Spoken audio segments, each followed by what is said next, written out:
Você abriu sua Bíblia aí, Mateus 25?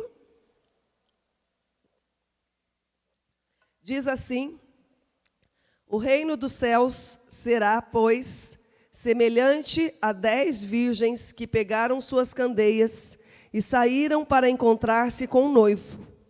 5 delas eram insensatas e 5 eram prudentes. As insensatas pegaram suas candeias, mas não levaram óleo.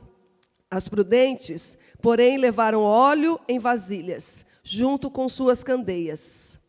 O noivo demorou a chegar e todas ficaram com sono e adormeceram. À meia-noite, ouviu-se um grito: o noivo se aproxima, saiam para encontrá-lo. Então, todas as virgens acordaram e prepararam suas candeias. As insensatas disseram às prudentes: dê-nos um pouco do seu óleo, pois as nossas candeias estão se apagando. Elas responderam: não, pois pode ser que não haja o suficiente para nós e para vocês. Vão comprar óleo para vocês. E saindo elas para comprar o óleo, chegou o noivo. As virgens que estavam preparadas entraram com ele para o banquete nupcial e a porta foi fechada. Mais tarde, vieram também as outras e disseram: Senhor, Senhor, abra a porta para nós.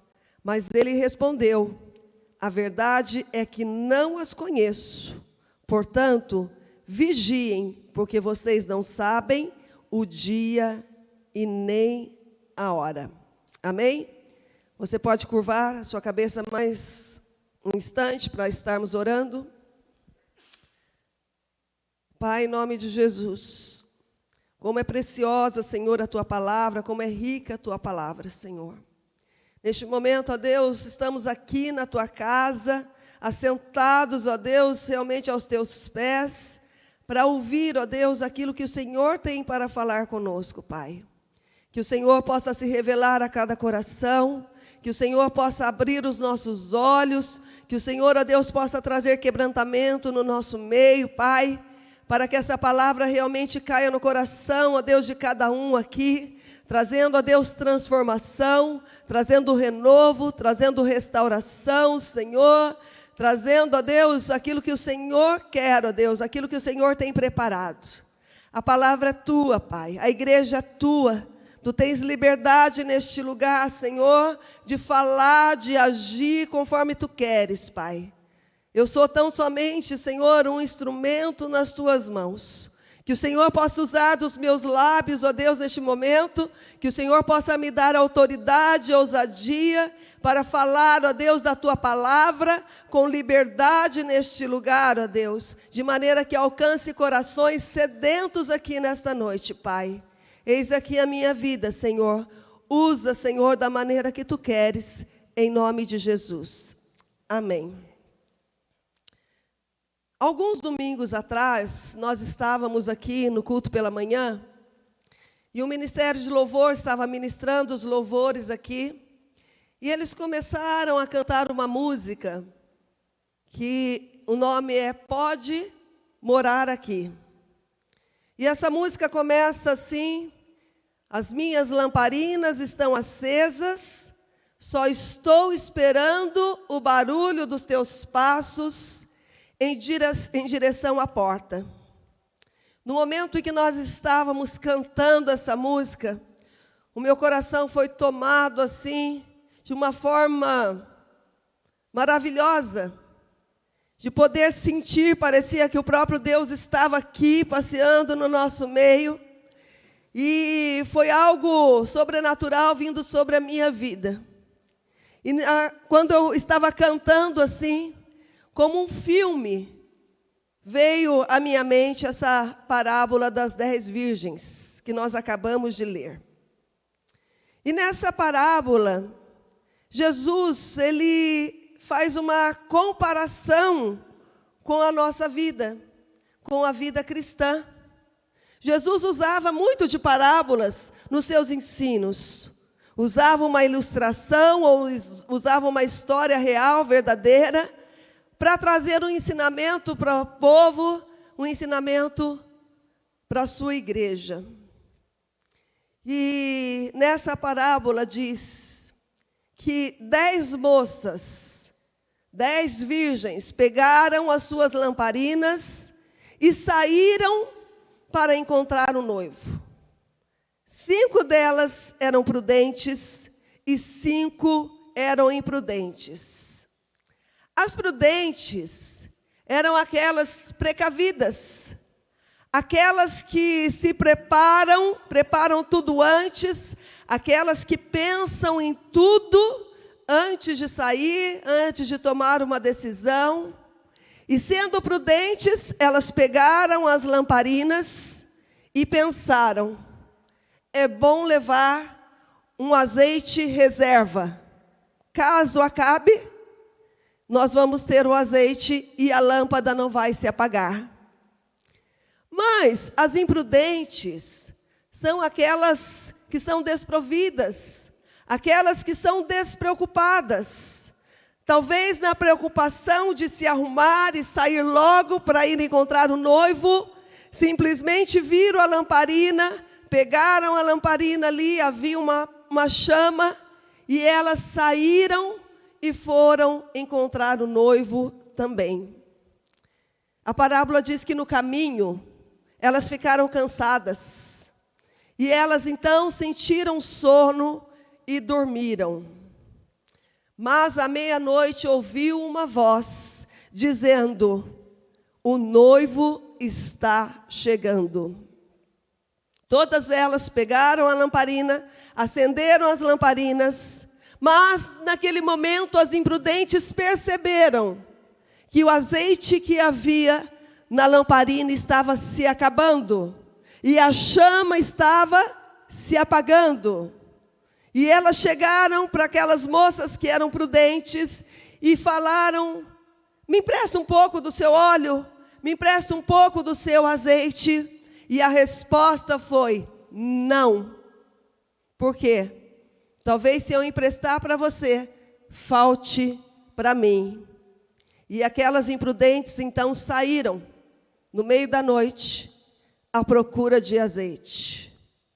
Eu até falei aqui pela manhã, hoje nós temos supermercado aqui em Guará, ainda não, mas supermercados 24 horas, que você poderia ir qualquer horário, vai lá e compra o que você precisa. Agora imagina, naquela época, quando Jesus falou essa parábola, nem existia muitos mercados, talvez, e encontrar um mercado aberto no meio da noite seria quase que impossível. Isso sugere que essas moças demoraram um tempo para conseguir esse azeite. Nesse meio tempo, o noivo chegou, encontrou as prudentes e convidou essas mulheres, essas moças, para entrar para o banquete nupcial. Fechou a porta.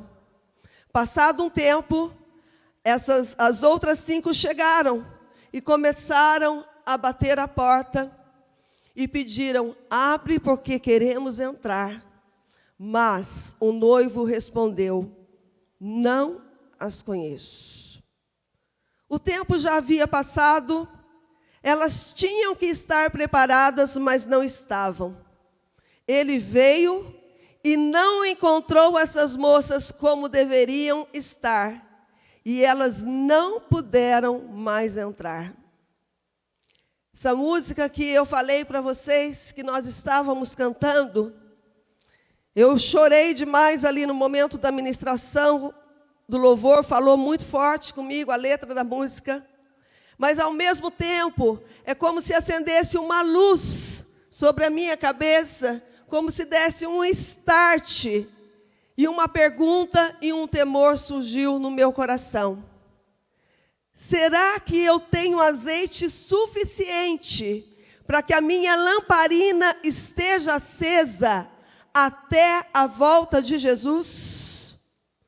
Hoje a lamparina está cheia, mas será que caso ele demore, eu vou ter uma reserva para esperar até a sua chegada?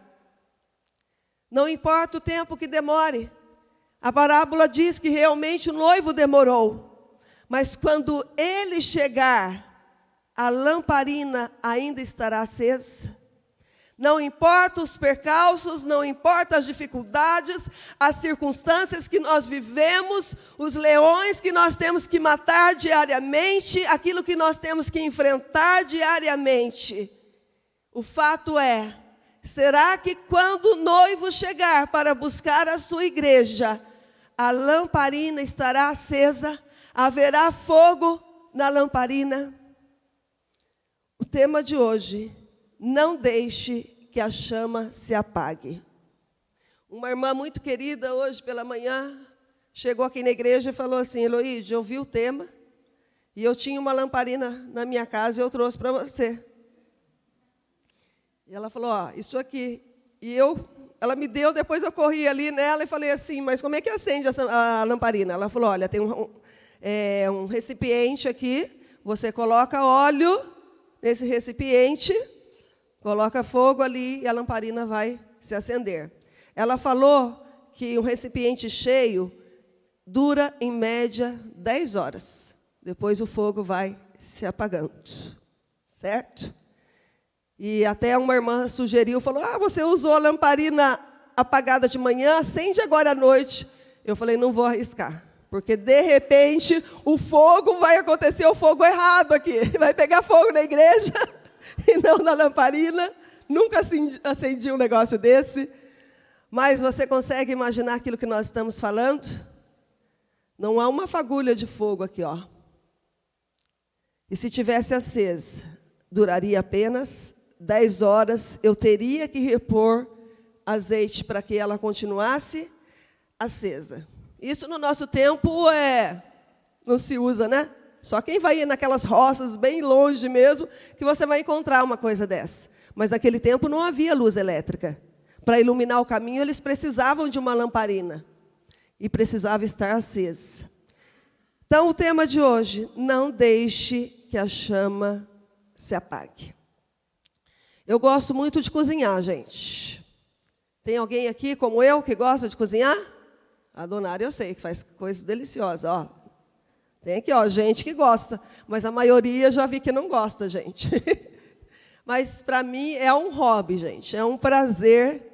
Quando eu estou assim, meio agitada, eu estou meio preocupada, eu vou para a cozinha e eu vou fazer um bolo, eu vou fazer um doce, eu vou fazer... Tem dias, principalmente sábados, que eu passo a tarde toda na cozinha fazendo comida, porque isso me acalma. E o Vanderlei até chega na cozinha e é engraçado, tem muita mulher que você chega na cozinha e está com aquela cara fechada, né? Ai, por quê? Por que eu tenho que cozinhar? Por que eu tenho que fazer? E o Vanderlei fala assim para mim, você se diverte na cozinha, né? Me divirto, é algo prazeroso para mim cozinhar. E eu gosto especialmente de fazer bolo, gosto muito de fazer bolo. Mas é horrível quando você faz um bolo, você faz uma massa maravilhosa, deliciosa, e você já fica sonhando com aquele bolo gostoso, e você coloca esse bolo no forno, e o gás acaba sem que você perceba. Outro dia aconteceu isso, pedi um bolo para o asilo, e uma pessoa aqui falou assim, pastora, fiz o bolo, mas perdi. Acabou o gás e eu não vi. E o gás acaba, você não percebe. Ou pior, quando você percebe que acabou e você vai olhar e não tem o gás reserva. E o bolo já está no forno. E você vai ligar lá para a pessoa do gás, vai ligar para o Fábio, lá fazer uma propaganda para a Vitória, e pedir um gás, mas até chegar o gás, gente, o bolo já desandou. Aquilo que era para ser maravilhoso, não tem serventia nenhuma, você perdeu aquele bolo. Mas já aconteceu comigo também, de estar fazendo bolo, e na hora que o bolo está no forno, eu perceber que o gás acabou. Só que eu tinha um gás reserva. Poucos minutos ali que ficaram sem gás, ali o fogão ficou sem gás, não estragou aquele meu bolo. No final, o resultado foi o mesmo. Saiu aquele bolo maravilhoso, certo? Por quê? Eu tinha gás reserva. A vida cristã também é assim. Nós precisamos ter azeite reserva. Nós precisamos ter uma botija reserva, para que não ocorra de acabar o azeite e toda a nossa vida se estagnar, estragar. A vida cristã é uma caminhada que começa no dia em que entregamos a nossa vida a Jesus Cristo. E o nosso destino final é o céu, onde nós vamos viver eternamente com Ele. Jesus, Ele falou para os seus discípulos: eu estou indo à frente de vocês, porque eu vou preparar um lugar para vocês, para onde eu estiver, vocês estejam junto comigo. Mas eu faço uma promessa para vocês: eu voltarei para buscá-los. Não sei o dia, não sei a hora, não sei dizer para vocês qual será o tempo, mas o fato é, eu irei voltar para buscar vocês. Vocês só precisam estar preparados. Na parábola, saíram 10 mulheres, 10 moças, para encontrar o noivo. As 10 levaram as lamparinas, mas não foram as 10 que entraram para a festa de casamento, porque algumas delas não estavam preparadas, não haviam se preparados para esse dia, até esse dia chegar. Gente, tem alguém aqui que corre maratona? Ou pelo menos corre?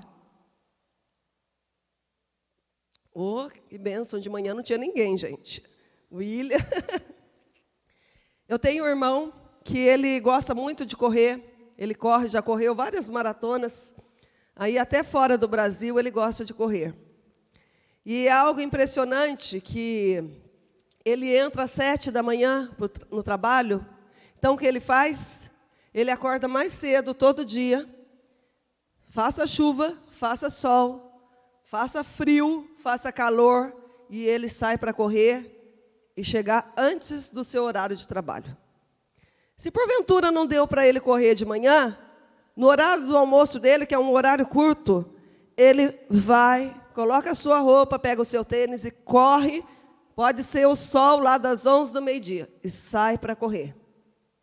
Termina o expediente dele, 5 da tarde, 6 da tarde, e geralmente eu estou lá na minha mãe, e ele fala assim para mim, eu vejo ele se arrumando: Eloíde, estou saindo para correr.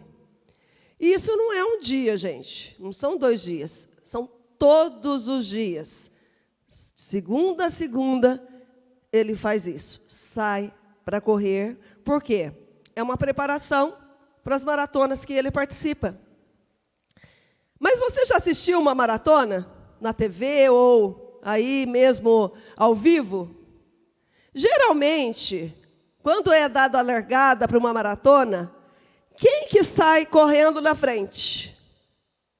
Em disparada. São os menos preparados, que no início da maratona, eles correm mais rápidos e ocupam as primeiras colocações. Mas conforme o tempo vai passando, o ritmo vai diminuindo. Vai vindo o cansaço, vai perdendo a força, as pernas vão se amolecendo, e eles vão diminuindo e vão ficando para trás. Mas, ao contrário daqueles que se preparam, que estão lá mesmo para alcançar o prêmio, eles começam num ritmo mais devagar. Não é verdade, vocês que correm? Começa devagar, como se fosse ali um aquecimento. Quando vai chegando no meio da maratona, eles então começam a acelerar um pouquinho, e quando vai chegando assim mais para o final, e aí nós vemos aí, como muitas vezes na televisão, aqueles angolanos, aqueles africanos, aquelas, não sei se no Brasil ocupam as primeiras colocações, mas aqueles que há muito tempo se prepararam, se despontando nos primeiros lugares, chegando nos primeiros lugares e recebendo a premiação. Aqueles que saíram em disparada no começo, muitos deles desistem no meio do caminho. Ou se não desiste no meio do caminho, eles são os últimos a chegarem. Não tem ninguém mais assistindo a maratona, todo mundo já foi embora e está lá. Chega que são os retardatários, ou seja, chegaram fora do tempo. Isso acontece porque eles não se prepararam como deveriam preparar. A nossa vida cristã também é como se fosse uma corrida. Todos os dias eu tenho que me preparar. Talvez se eu falasse para vocês, se Deus, porque nem Jesus sabe o dia e a hora, mas se Deus revelasse agora, assim, de uma forma sobrenatural, e Ele falasse para mim, Eloíde, avisa a minha igreja que amanhã ao meio-dia eu virei para buscar a minha igreja.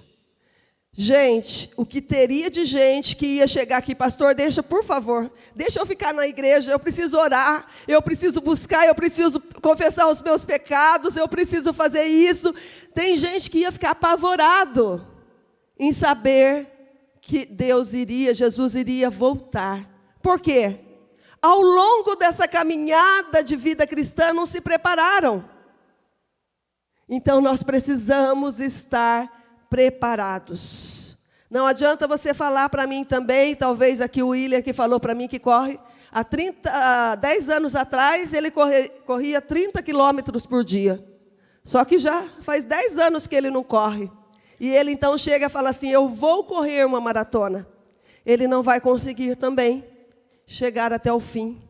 Porque não tem mais a preparação. Porque a preparação é diária, é constante. A nossa vida cristã é uma vida constante diante de Deus. Todas essas moças começaram a caminhada com as lamparinas acesas e queimando, mas somente 5 terminaram com elas acesas. Deus não está preocupado como nós começamos a nossa vida cristã, mas Deus está preocupado em como nós vamos terminar a nossa vida cristã. A sua chama continua acesa ou está se apagando? Quero ver com vocês aqui alguns sinais que demonstram que a chama está se apagando. Primeira coisa, pecado. Abra a sua Bíblia, Mateus 24:12. Antes de nós lermos, eu até falei isso pela manhã, essa palavra, gente, é uma palavra até difícil de pregar, de falar. Porque muitas vezes a gente vai na igreja procurando assim que Deus fale uma resposta, Deus dê uma palavra de ânimo, de cura, de milagre. E eu, às vezes, assim, até reluto, né, de falar uma palavra, mas eu vi Deus liberando essa palavra como um ato de amor e misericórdia sobre as nossas vidas. Não é para trazer medo, pavor sobre nós, e aí, será que eu estou preparado? Será que a minha chama está acesa, está apagada? Mas é Deus como se estivesse dando uma chance. Caso esteja se apagando, ainda há tempo de você reacender essa chama no seu coração. Então, vamos lá, Mateus 24:12. O pecado aumentará por toda parte, e esfriará o amor de muitos. Jesus, quando ele falou essa palavra, ele estava falando sobre os finais do tempo, os sinais dos finais do tempo. E ele falou, olha, no final, o amor de muitos esfriará, porque haverá tanta maldade, haverá tanta perversidade no mundo, que as pessoas vão perder esse amor, essa paixão que há no coração. Outro versículo fala que o mundo jaz no maligno. O mundo é dominado pelo maligno, pelo poder do maligno. E por causa do pecado, muitas vezes o nosso coração vai se esfriando, porque nós vamos cedendo ao pecado.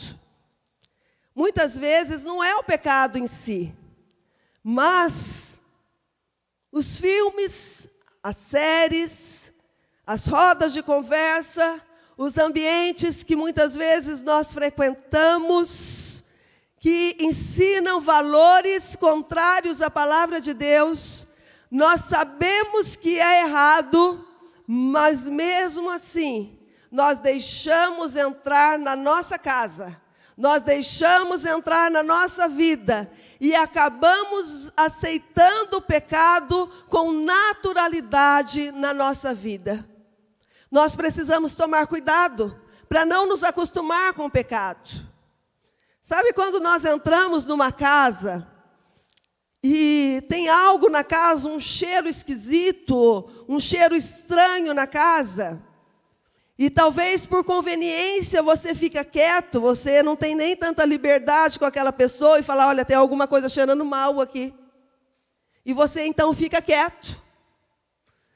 Se você ficar quieto, não falar nada, com o passar do tempo e ficar um tempo ali, você vai perceber que você não vai mais sentir aquele cheiro. Aquele cheiro não vai te afetar tanto como no início te afetou.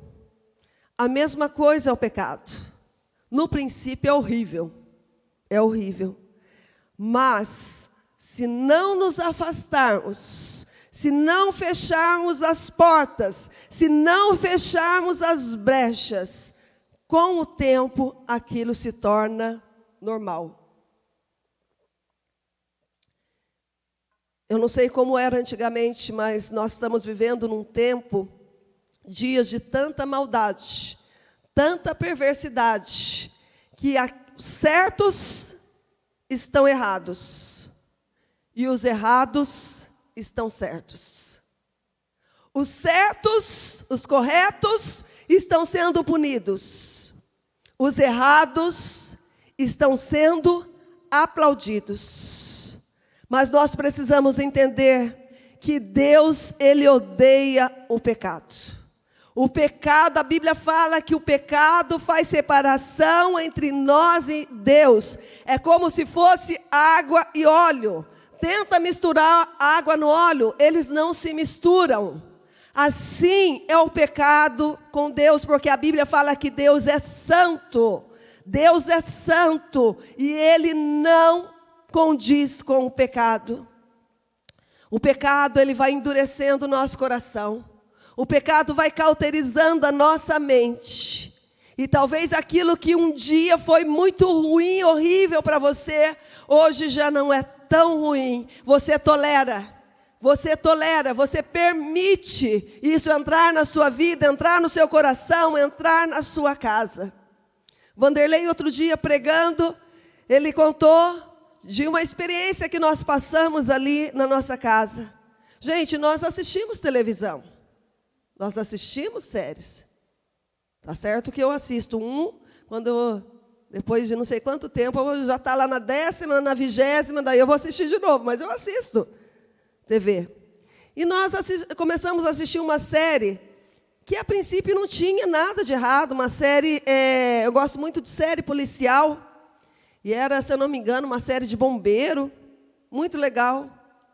Mas no meio ali dos episódios, eu comecei a perceber coisas ali que estavam me incomodando.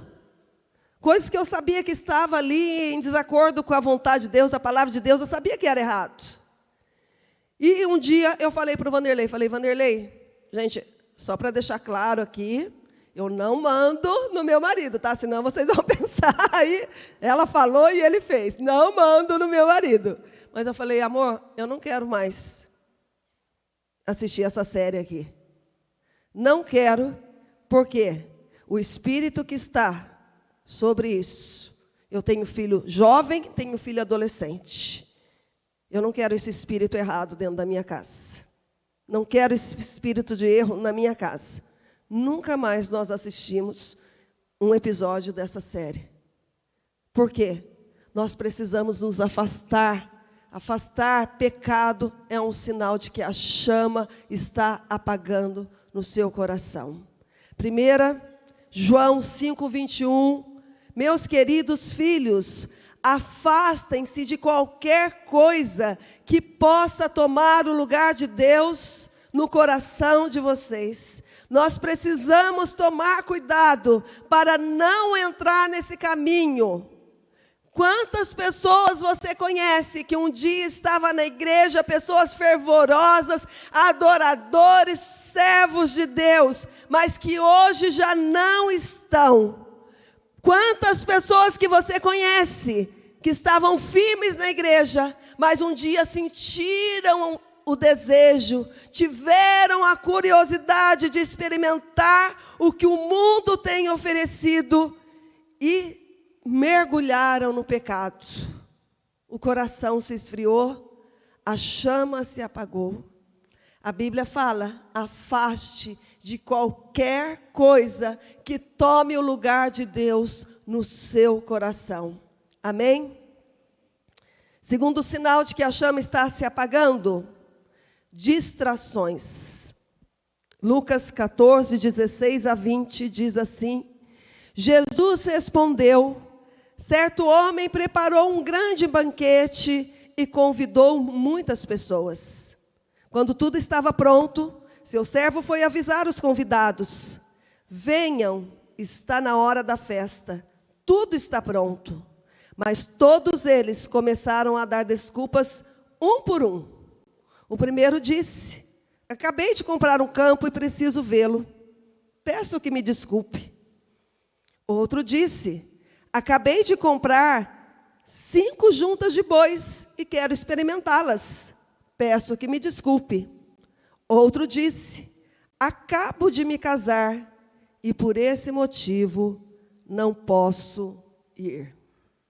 Distração é tudo aquilo que desvia o meu olhar do alvo. Isso é distração. E a distração é uma das armas mais astutas que Satanás tem usado contra a igreja. As distrações, muitas vezes, roubam o nosso tempo com Deus. No texto, nós lemos que as pessoas, elas não estavam fazendo nada de errado. Simplesmente estavam vivendo a sua vida normalmente. Que erro tem em comprar uma propriedade e querer ver essa propriedade? Que erro tem em comprar alguns animais para usar ali no seu campo e examinar os seus animais? Que erro tem em se casar, se casamento é uma instituição criada por Deus? Então não havia erro naquilo que eles falaram. O problema é quando nós passamos a dar desculpas, quando as coisas vão ocupando o lugar de Deus na nossa vida, ocupando o tempo de Deus na nossa vida. Gente, quantos aqui têm celular? 100%. 100% tem celular. É errado? Gente, é uma bênção. Eu brinquei de manhã, eu lembro assim, quando eu era criança, não tinha nem telefone. Orelhão, existia orelhão. E eu tinha uma irmã que morava no Rio de Janeiro. E eu lembro a minha mãe escrevendo cartas assim, imensa, e ela colocava no correio. Depois de uma semana, chegava para ela. Aí ela ia responder aquela carta. Depois de uma semana, chegava de volta. Gente, se tinha um recado para dar, se alguém estava doente, se alguém morreu, já era. Né? Não existia, eu acho que depois que surgiu o telegrama, não é verdade? E hoje, gente, parece que tem uma senhora que foi para o sertão, uma bênção, a tia, né? Uma bênção. Ela via alguém com celular no sertão, porque a gente foi para o sertão para servir, gente, para missão. Ela via alguém com o celular na mão, ela falava assim: ó o bezerrinho de ouro. Toda hora ela falava: ó o bezerrinho de ouro, larga do bezerrinho de ouro. Porque o celular, gente, é algo assim maravilhoso, né? A gente tem tudo ali, ó, tem a nossa vida ali. Mas nós precisamos, é errado ter? É errado ter WhatsApp? Redes sociais? Não é. O erro é dar mais tempo, mais atenção a isso do que para Deus, para o chamado que Ele tem sobre a nossa vida. Eu falei isso de manhã, e eu falei: nossa, eu vou dar uma pesquisada. E eu vi que o Brasil é o segundo país no mundo, só perde para Filipinas, em uso de internet. Você quer saber quanto um brasileiro fica, em média, por dia, no celular? mais de 10 horas no celular. Geralmente é a primeira coisa que pega quando acorda e a última que deixa quando vai dormir. Se você somar 10 horas por dia, no final do ano, você passou 154 dias na internet, no celular. A gente não percebe as distrações. A gente pede coisas para Deus, Deus nos dá, e de repente aquilo vira uma distração, e nós vamos deixando Deus, vamos deixando as coisas de Deus de lado, e damos mais atenção, tiramos o foco de Deus, e colocamos foco naquilo que Deus nos deu. Eu conheci um jovem, que o sonho dele era ter uma namorada e casar, e ele orava, e ele pedia oração, ora por mim, eu quero ter uma namorada, eu quero me casar, e um dia Deus deu uma menina cheia de Deus, uma preciosidade para ele, e ele começou a namorar, e ele ficou feliz da vida. Um dia, ele ministrou louvor na igreja, ele tocava violão, ministrou louvor na igreja, acabou o culto, ele falou assim: pastor, quero falar com você. E ele chegou, e ele falou: olha, eu estou entregando o meu ministério, eu estou deixando a igreja. Na hora o Vanderlei levou um susto: o que aconteceu?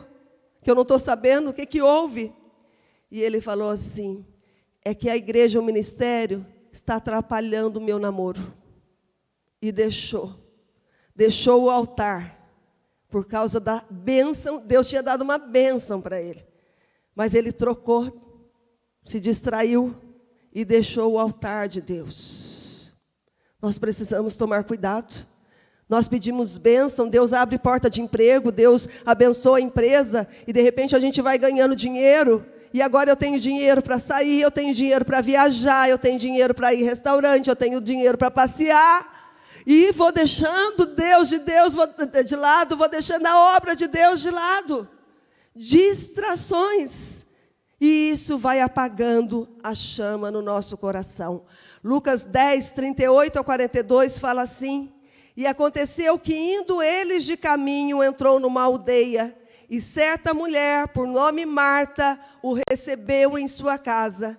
E tinha esta uma irmã, chamada Maria, a qual, assentando-se também aos pés de Jesus, ouvia a sua palavra. Marta, porém, andava distraída em muitos serviços. E, aproximando-se, disse: Senhor, não te importas que a minha irmã me deixe servir só? Disse-lhe, pois, que me ajude.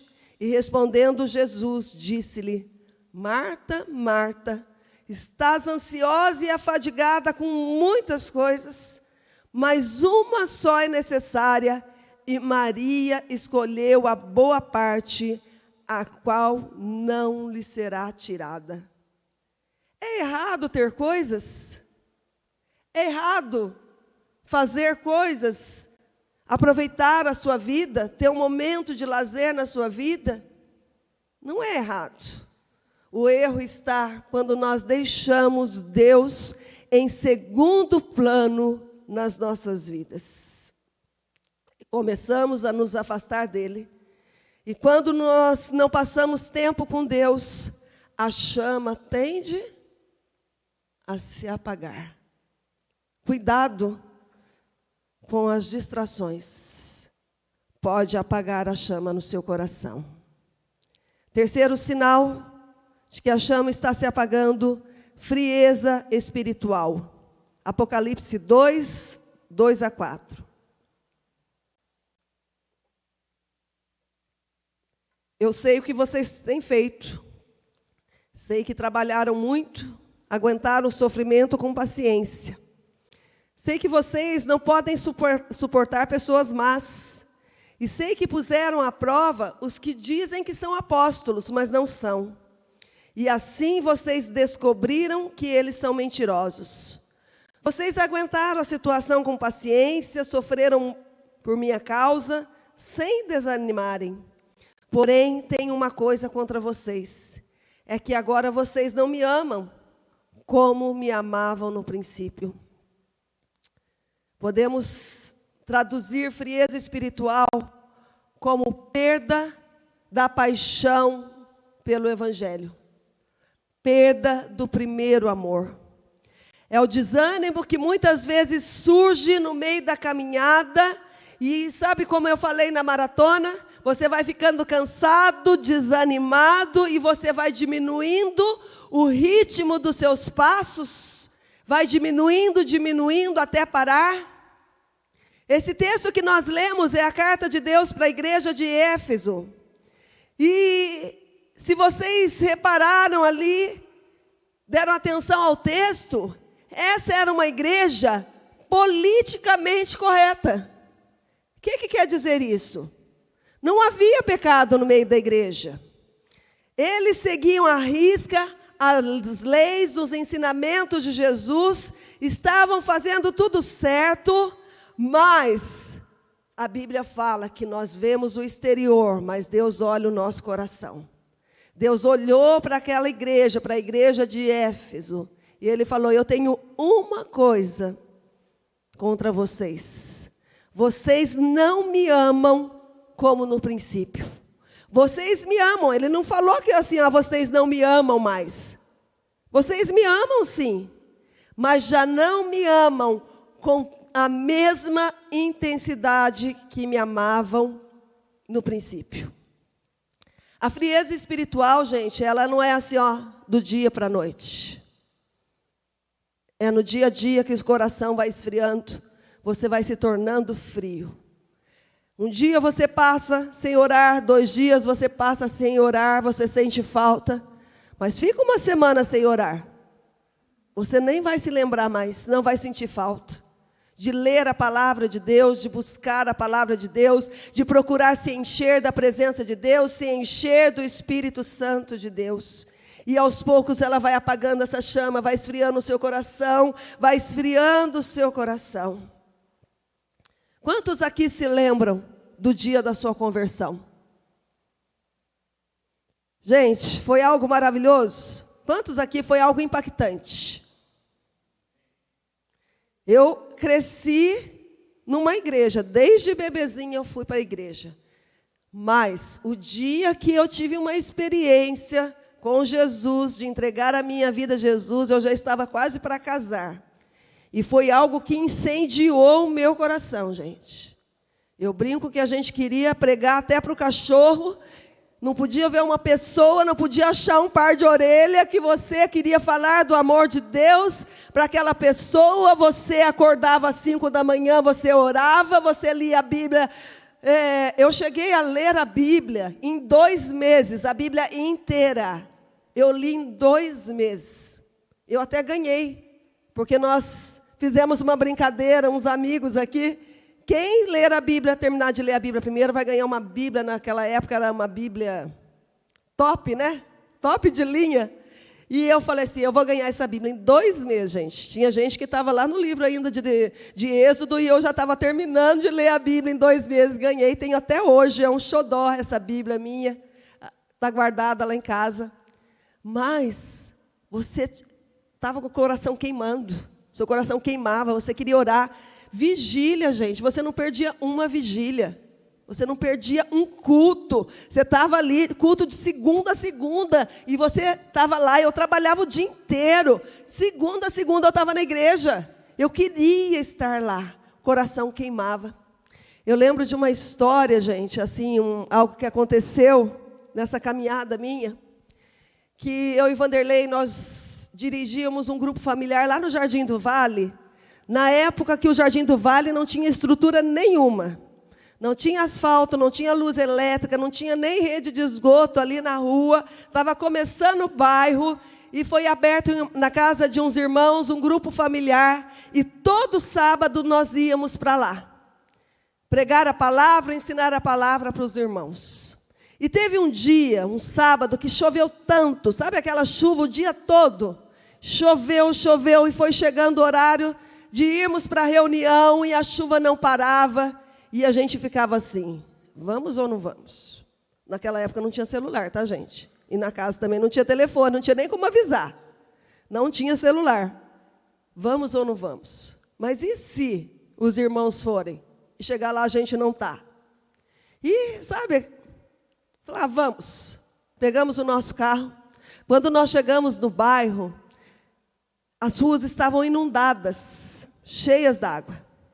O Vanderlei conseguiu encostar o carro num canteiro, assim, num gramado, e os irmãos da casa colocaram umas madeiras, pegaram umas pedras, colocaram uma madeira e fizeram um caminho para que eu e Vanderlei viéssemos por esse caminho e chegasse até a casa. A rua deles estava inundada. A casa não, porque era alta, mas a rua estava totalmente inundada. E nós, no nosso pensamento, o que nós viemos fazer aqui, gente? Quem que vai, em sã consciência, vai sair no meio da enchente? Detalhe, ninguém que frequentava o grupo tinha carro. Ninguém. Como é que eles vão sair debaixo dessa chuva, por ruas inundadas e vir para o grupo? Mas nós estávamos lá. Mas a dona da casa fazia algo interessante, que assim chamou a atenção. Ela estava conosco e ela ia lá no portão e ela olhava para ver se estava vindo alguém. E a gente pensava, gente, quem que vai vir? Daqui a pouco ela voltava, olhava. Teve uma hora que ela olhou e o sorriso se estampou no rosto e ela nos chamou, falou, vem ver. Gente, foi uma cena assim maravilhosa que marcou a minha vida. Um grupo de pessoas, gente, com água até o joelho. Uma água poluída, preta, barrenta, vindo com alegria, cantando, vindo para aquele grupo familiar. As crianças, ninguém com guarda-chuva. As crianças, eles colocaram aqui nos ombros, para que não colocasse os pés nas águas. E eles chegaram naquele grupo dessa maneira, com a roupa toda molhada, mas com um sorriso, um desejo ardente de ouvir a palavra de Deus. A chuva, a enchente não segurou eles em suas casas. Eu pergunto para você hoje, você, no lugar deles, iria nesse grupo? Por muito menos nós deixamos de vir à casa do Senhor. Nós temos carro, nós temos conforto, temos uma igreja maravilhosa que Deus nos concedeu, um ambiente agradável, pessoas lindas, e por muito menos, hoje eu não vou na igreja, hoje eu estou com preguiça, ou não estou indisposta, hoje simplesmente eu quero ficar em casa. Aquelas pessoas não mediram esforços para estarem ali, para louvar a Deus. Nós louvamos a Deus, nós adoramos. A dona da casa, gente, é isso que eu falo quando seu coração está ardendo, gente. Nada mais tem valor. Aquela mulher, ela foi no seu guarda-roupa, as melhores toalhas que ela tinha, ela tirou e foi dando para os irmãos se secarem. Ela tinha filhos, crianças, as crianças estavam molhadas da chuva, e ela foi pegando as roupas, ela não se importou com a roupa, se ia sujar, se ia voltar, e ela então deu aquela roupa, e as crianças foram trocando de roupa, e ali nós louvamos, nós oramos, nós ouvimos a palavra, e foi algo maravilhoso. Nós participamos de uma igreja, gente, e era um salão velho. Pensa num salão velho, aqui indo para o Parque São Francisco. E um dia nós chegamos na igreja, uma chuva também. E o povo estava assim, como vocês. Era uma igreja apaixonada por Deus, com o coração incendiado. 500 pessoas se reuniam para orar na igreja, numa sexta-feira. E as pessoas no culto, e de repente um começa a levantar, começa a chover aqui, começa a chover ali, começa a chover, a igreja inteira chovendo, caindo água, e o pastor falava assim, sobe aqui, aqui não está chovendo. E quando nós nos vimos, a igreja toda estava no altar, louvando, adorando a Deus. A chuva, a goteira, nada impediu de prestarmos culto e de buscarmos a Deus. Quando a chama está se apagando, as pessoas não têm nem vontade de vir à igreja, não têm mais vontade de servir a Deus. Qualquer coisa, qualquer motivo é mais importante do que estar na presença de Deus. Cuidado, seu coração pode estar esfriando. A chama pode estar apagando. E você pode perder o melhor de Deus na sua vida. Amém? O que eu devo fazer então, para que a chama não se apague? Primeiro, buscar a santidade. Daniel 1:8. Resolveu Daniel firmemente. Fale comigo, firmemente. Gente, não está firme não. De novo. Firmemente. Não contaminar-se com as finas iguarias do rei, nem com o vinho que ele bebia. Então pediu ao chefe dos eunucos que lhe permitisse não contaminar-se. Judá havia sido invadida pelo rei da Babilônia, a nação mais poderosa da época. E o rei da Babilônia pediu a um dos seus chefes que sondasse ali aquele povo de Judá, e ele escolhesse, separassem os mais bonitos, os mais capacitados, os mais inteligentes, os mais competentes, e os levasse para a Babilônia, e ali preparassem esses jovens com toda a cultura, todo o ensinamento ali da Babilônia. Dentre esses jovens foram Daniel, Sadraque, Mesaque e Abidnego. E o rei deu a seguinte ordem para aquele chefe: esses jovens irão comer da minha mesa. Aquilo que eu comer, eles também irão comer. Você imagina que banquete? Você imagina, consegue aí na sua mente, você chegar num lugar para comer ou para jantar, e você olha aquela mesa maravilhosa, com tudo aquilo que você gosta. Gente, é algo assim, né? Do outro mundo. Para quem gosta de comer, né? Você fica assim, ó, come até demais, sai até pelos ouvidos, né? Sai até pelas narinas. Só que Daniel, ele teve uma postura, ele tomou uma posição, uma postura firme, firmemente ele decidiu não se contaminar com aquelas iguarias. Não tem como um coração estar em chamas sem santidade. Não tem como eu falar que sou completamente apaixonada por Deus sem santidade. E santidade, eu não estou falando aqui que é você ser perfeito, não cometer erro algum. Porque perfeito só foi um nesta terra, que foi Jesus Cristo. O único que não cometeu pecado algum. Mesmo assim, ele se fez pecador por nós, se fez pecado por nós. Mas, quando nós falamos de santidade, nós estamos falando que nós fomos comprados pelo sangue de Jesus, e nós fomos separados por Ele. Nós fomos separados para uso exclusivo do Senhor. E o que foi separado não pode ser usado para outras coisas. Eu não posso ter o meu coração dividido. Quando eu estou falando de santidade, eu não posso estar com um pé na presença de Deus, na casa de Deus, e o meu outro pé no mundo, experimentando aquilo que o mundo tem para me oferecer. Porque o pecado pode apagar as nossas lamparinas, pode apagar o fogo do nosso coração. Nós temos que entender que Deus nos separou, que nós temos um chamado, nós fomos criados para louvor e glória do Senhor. Fomos criados para Ele. Esta vida aqui é uma passagem. Isso acaba, mas a vida no céu é eterna. E o nosso alvo tem que ser o céu, não a terra. Lembra quando o pastor pregou aqui? Mais céu e menos terra. Nós precisamos entender.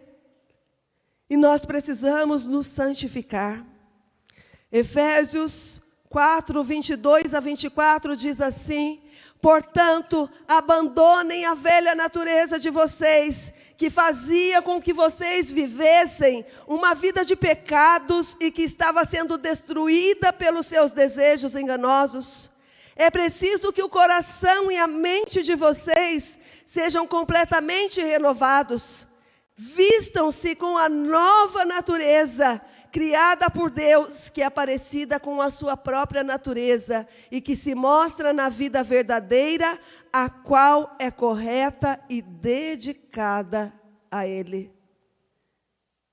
Essa carta foi escrita, não foi escrita para as pessoas que não conheciam a Deus, foi escrito para a igreja.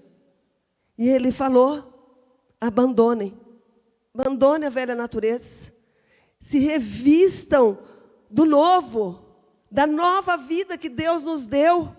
Larga essa vida de erro, de pecado, e se consagre ao Senhor, ande na presença de Deus e ser perfeito. Quer ter um coração em chamas? Consagre a sua vida. Nós não podemos viver uma vida de permissividade, conivente com o pecado. Você pode falar, talvez, e eu ouço muito isso, às vezes até na minha casa, quando meus filhos falam, o Renan nem tanto, porque agora já tem uma certa maturidade, né? Mas principalmente a Larissa, que é muito nova, e ela pede algo para mim, para fazer algo, ou assistir algo, e eu falo não. E ela fala assim: mãe, mas todo mundo faz.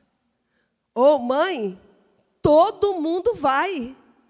Não tem problema. Mãe, você está ultrapassada. Para não dizer velha, né? Às vezes ela até fala: você está velha, você está antiga. Por quê?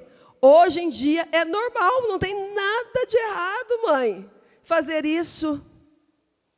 A Bíblia fala, lá no início, gente, lá no início, no primeiro livro da Bíblia, que Noé, ele vivia no meio de uma geração inteira pecaminosa, mas ele não se contaminou. A Bíblia fala que ele era um homem justo, um homem íntegro e um homem que andava com Deus. Você quer buscar santidade na sua vida?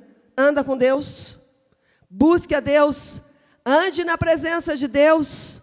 Não deixe o pecado fazer morada na sua vida, no seu coração, na sua casa. Abandone.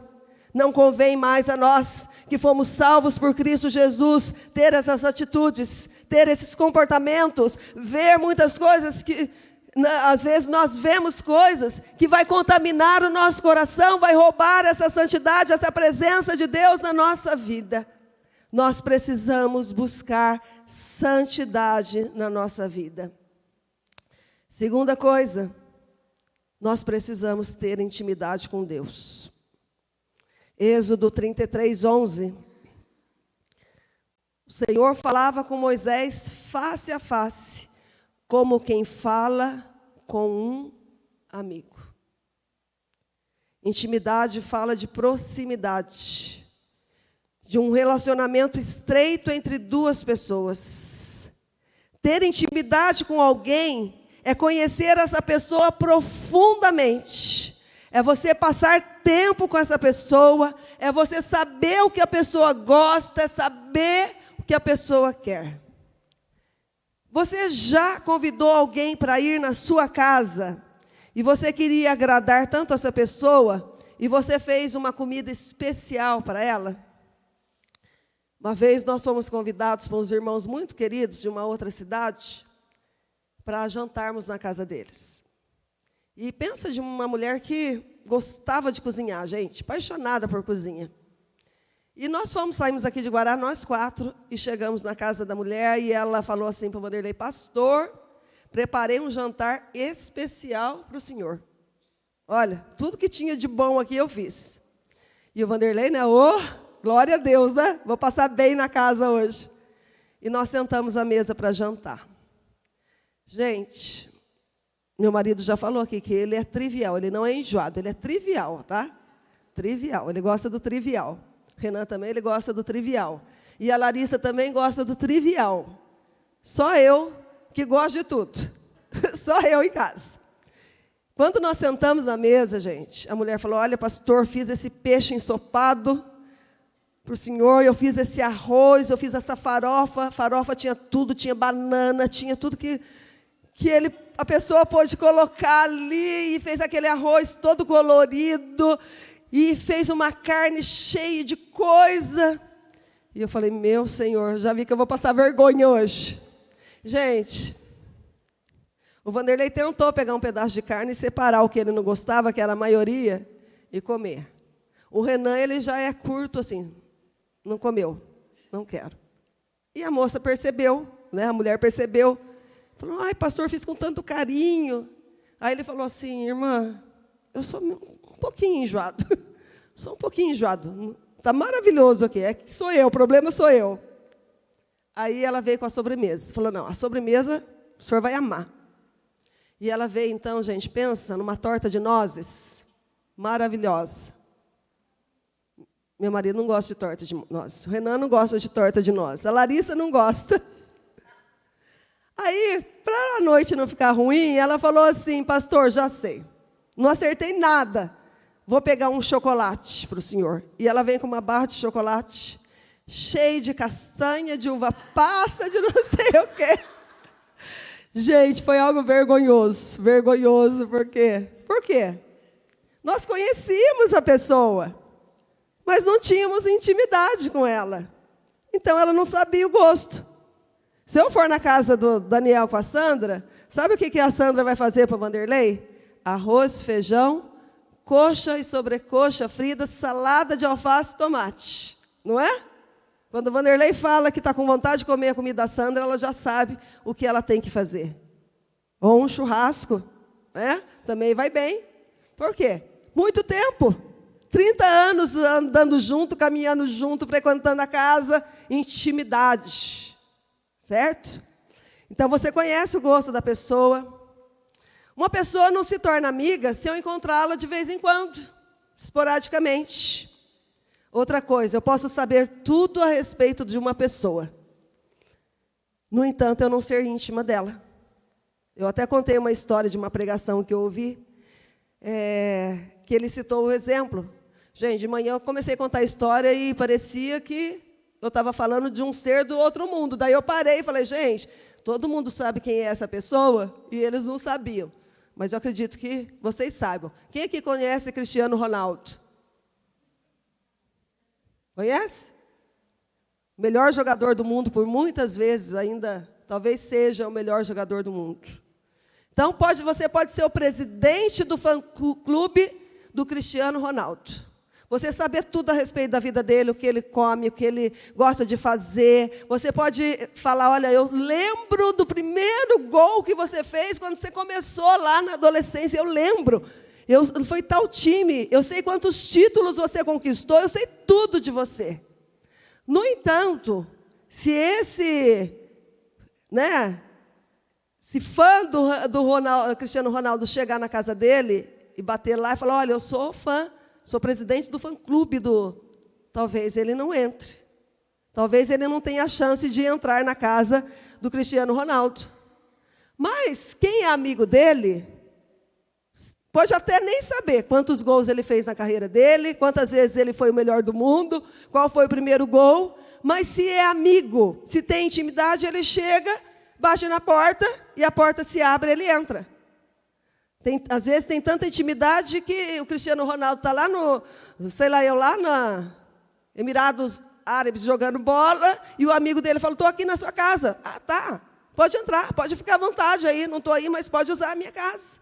Porque existe intimidade. Então, para eu me tornar íntima de uma pessoa, eu preciso conviver com ela.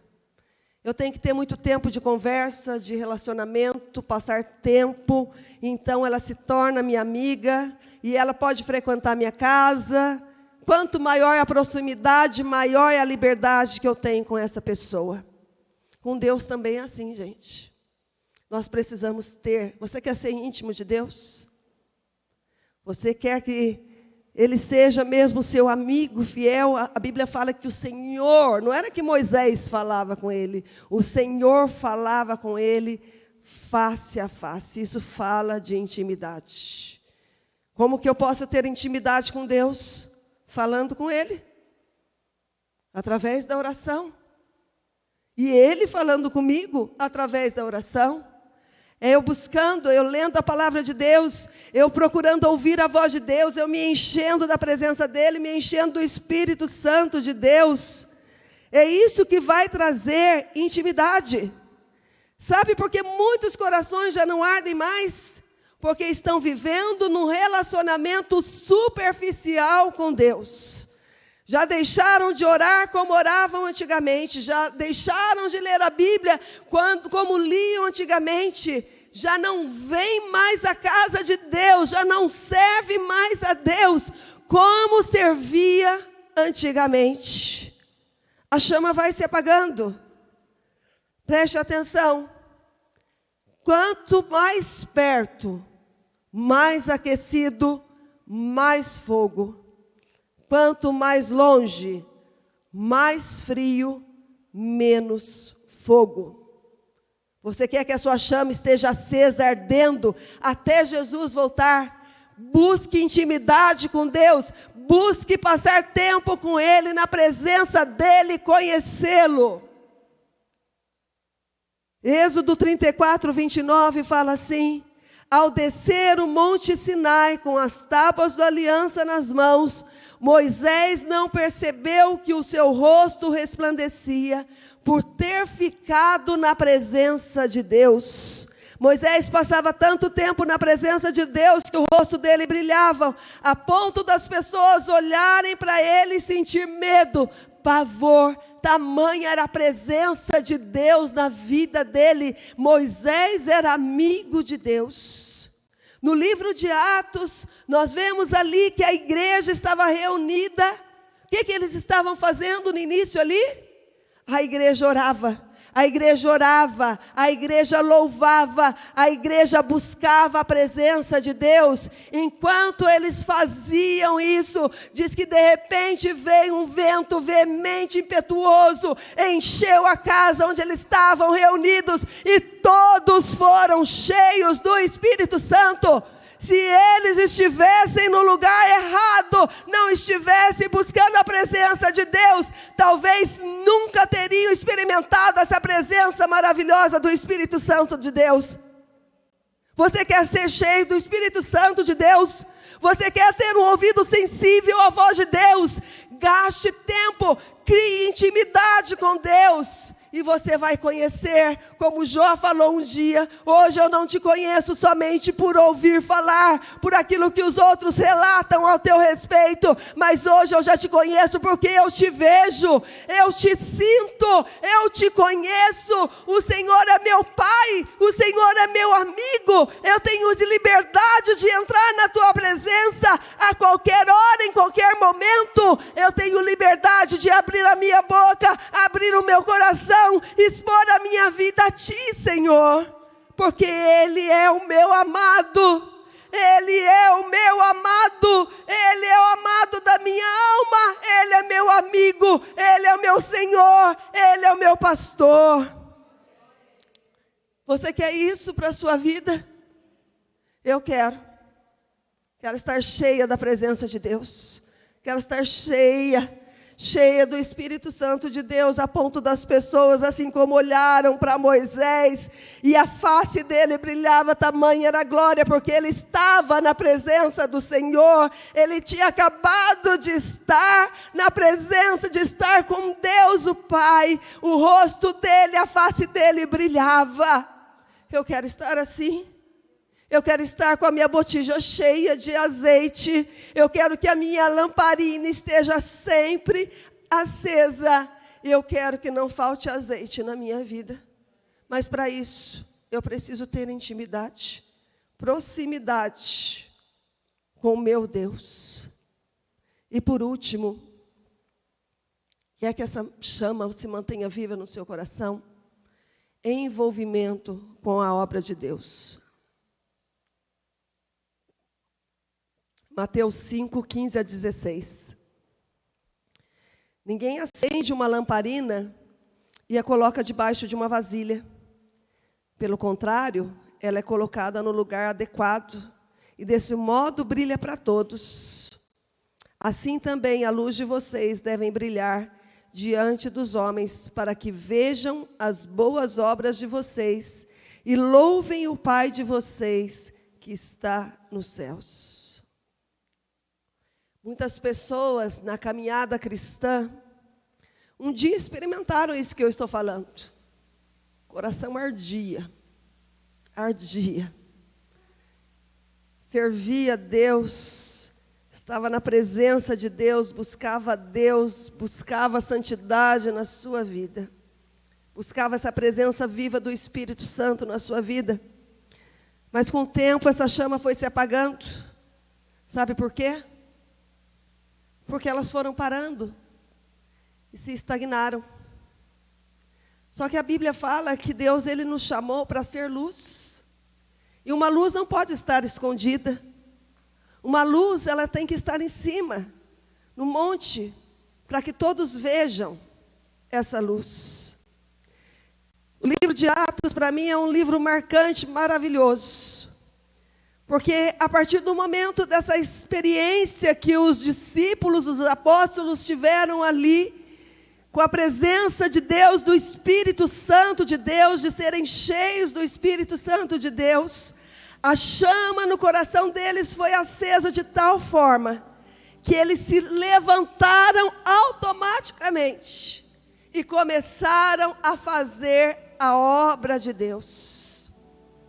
Um homem simples, um homem douto, sem estudo, com dureza muitas vezes nas palavras, quando foi cheio do Espírito Santo de Deus, se levantou, na autoridade, no poder do Espírito Santo de Deus, começou a pregar a palavra de Deus, o amor de Deus.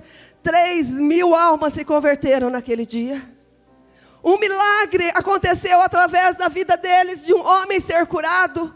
E eles são chamados, e eles são ameaçados de não mais falar nesse nome, não mais falar desse Jesus. A resposta deles foi: de maneira nenhuma, nós vamos nos calar, porque não podemos deixar de falar daquilo que temos visto e daquilo que nós temos ouvido. O coração deles estava ardendo em chamas.